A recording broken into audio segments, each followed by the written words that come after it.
Sahabat hikmah, dari Mbah Legimin yang penyabar beralih ke pengrajin sapu lidi yang hidup sebatang kara. Sahabat, sapu-sapu lidi ini merupakan hasil karya seorang nenek berusia 78 tahun bernama Mbah Tugiem. Keterampilannya ini didapatkan dari orang tuanya saat masih remaja. Sudah 10 tahun lamanya ia mencari nafkah dengan menjual sapu lidi semenjak ditinggal suami tercinta. Penjualan sapu lidi tak mesti berjalan mulus. Ketika sepi pembeli dan kebutuhan sehari-hari terus berjalan, maka Mbah Tugiem terpaksa menjual keliling sapunya. Ia mengangkutnya menggunakan gerobak angkut ke toko yang mau membelinya. Dijual di toko, ya bawa pakai arko, ya rodok jauh dikit. Harganya kalau 10 ya 25. Kebutuhannya berhari-hari, usaha listrik. Oh niku, sing berat-berat nih niku. Mbah Tugiem sehari-hari hidup dalam kesendirian. Beliau tinggal di rumah sederhana di Desa Bangsri, Kabupaten Blitar, Jawa Timur. Hidupnya sebatang kara, tidak memiliki anak dan suami tercintanya sudah meninggal beberapa tahun lalu. Terpaksa Mbah Tugiem bertahan hidup dengan cara membuat dan menjual sapu lidi. Suami saya meninggal sudah 7 tahun karena sakit tua.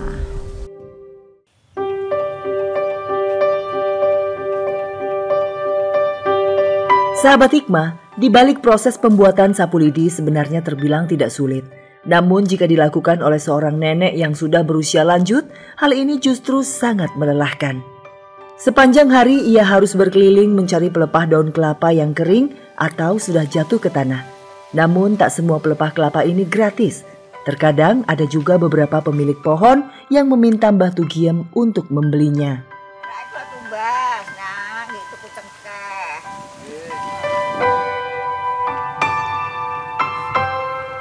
Di kebun-kebun punya siapa man boleh gratis.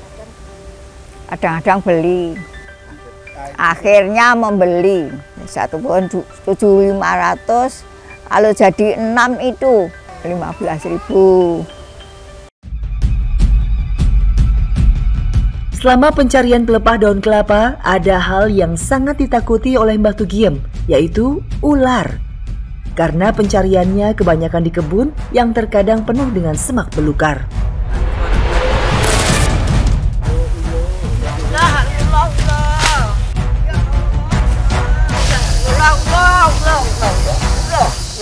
Kalau saya ngambil bara, saya takut ada ular.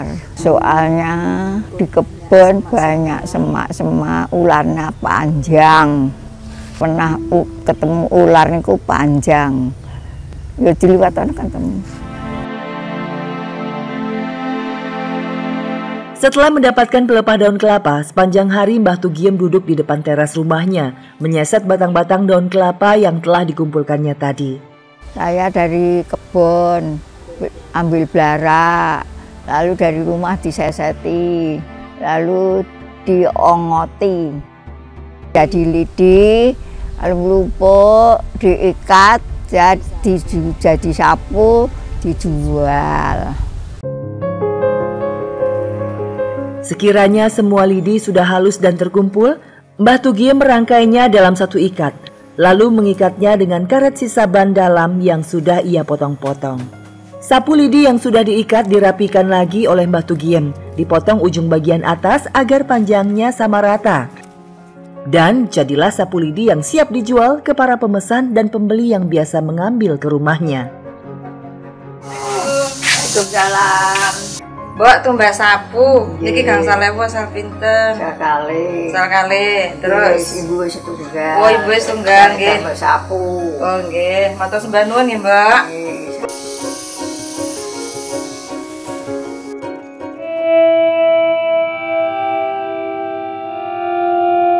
Kondisi Mbah Tugiem sudah tak sekuat dulu. Dalam satu hari bekerja, Mbah Tugiem hanya mampu menyelesaikan 2 sapu lidi saja. Pernah ketika Mbah Tugiem kelelahan saat menyeset lidi, kepalanya tiba-tiba pusing dan mengeluarkan keringat dingin. Pernah saya nyeseti itu, rasa pusing, mungkin kecapean lalu tidur di situ. Jika tidak ada pembeli yang datang ke rumahnya, beliau terpaksa harus keliling menjualnya ke toko-toko. Berjalan kaki sambil mengangkut sapu-sapu lidinya dengan menggunakan arko. Di usia yang seharusnya bagi sebagian orang sudah waktunya menikmati hidup, Mbah Tugiem justru masih harus berjuang untuk bertahan hidup. Kadang-kadang 2 orang, kadang-kadang 1 orang. Kalau dapat banyak ya di toko itu toko. Alhamdulillah, setelah beberapa saat Mbah Tugiem keliling berjualan sapu lidi, datang seorang pembeli yang membutuhkan sapu untuk di rumahnya. Saya pilih ke tempat Mbok E itu karena ya pertama karena beliaunya sudah tua, bikin sapu sendiri, dijual sendiri, terus cari-cari bahannya juga sendiri. Akhirnya cerita intinya itu kasihan juga. Terus dia apa-apa juga cari sendiri, soalnya dia nggak ada temannya di rumah, suaminya udah meninggal dan tidak punya putra juga. Dulu sebelum berjalan kaki, Mbah Tugiem masih bisa berkeliling menggunakan sepeda. Namun dikarenakan sepeda yang biasa ia pakai rusak, terpaksa beliau harus berjalan kaki. Terkadang daun kelapa yang terjatuh dari pohonnya sudah sangat sulit diperoleh. Justru terkadang Mbah Tugiem malah menemukan kelapa tua yang sudah jatuh dari pohonnya. Iya, kelapa yang sudah tua itu disebut kambil. Kalau tidak ada blarak, cara nyari kelapa yang jatuh, lalu dibawa pulang, dikumpulkan, lalu dijual.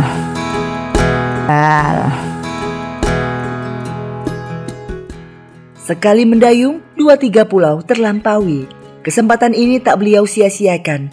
Mbah Tugiem juga memanfaatkan kelapa tua sebagai sumber pendapatannya. Satu kelapa tua biasanya dijual sekitar Rp4.000. Namun jika kelapa tuanya agak besar bisa sampai Rp5.000. Saya menjual kelapa tua itu di rumahnya Pak Badrus dengan harga Rp4.500, kalau besar Rp5.000.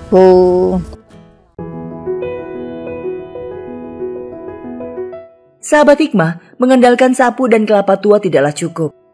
Mbah Tugiem berusaha bekerja sebagai buruh upah harian di sawah, sebagai tambahan penghasilan. Beliau rela berpanas-panasan demi mencukupi kebutuhan hidupnya. Selama beliau sanggup, beliau akan tetap berusaha.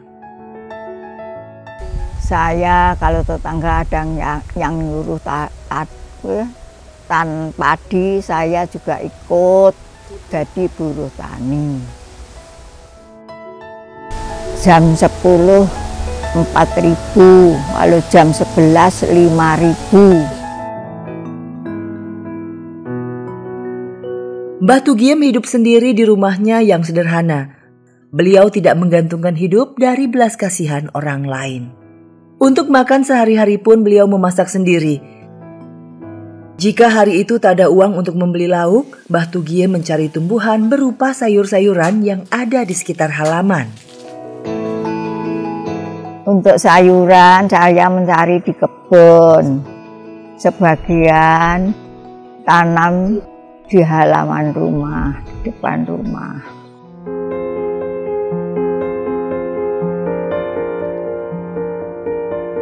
Sudah 7 tahun Mbah Tugiem hidup dalam kesendirian. Suaminya meninggal dunia lantaran sakit. Perasaannya hancur saat itu.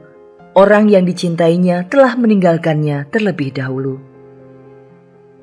Di makam saya baca Yasin, lalu tahlilan. Meski sekian tahun sudah berlalu, Mbah Tugiem tak pernah berhenti mendoakan belahan jiwanya yang ia rindukan. Setiap malam Jumat, Mbah Tugiem datang ziarah kubur ke makam suaminya. Begitulah cara Mbah Tugiem mengobati rindunya terhadap almarhum suaminya. Kalau saya ingat suami saya sering di makamnya, lalu ziarah bawa bunga mawar yang saya tanam sendiri di depan rumah. Pendapatan Mbah Tugiem dari menjual sapu lidi dan kelapa tua sangatlah tidak menentu. Namun berapapun penghasilan yang ia peroleh, Mbah Tugiem selalu mensyukurinya sebagai berkah dari Allah Ta'ala.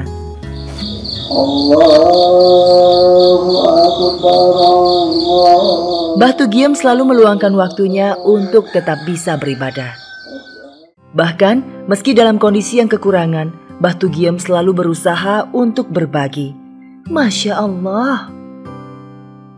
Sebelum Lebaran tiba, saya nabung dikit-dikit untuk memberi anak-anak kecil sampai habis 3 juta.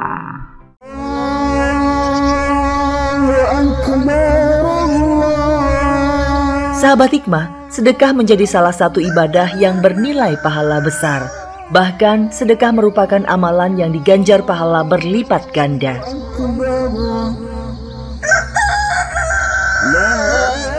Ketika hamba berada di setiap pagi, ada 2 malaikat yang turun dan berdoa. Ya Allah, berikanlah ganti pada yang gemar berinfak. Malaikat yang lain berdoa, Ya Allah, berikanlah kebangkrutan bagi yang enggan bersedekah. Hadis riwayat Bukhari dan Muslim.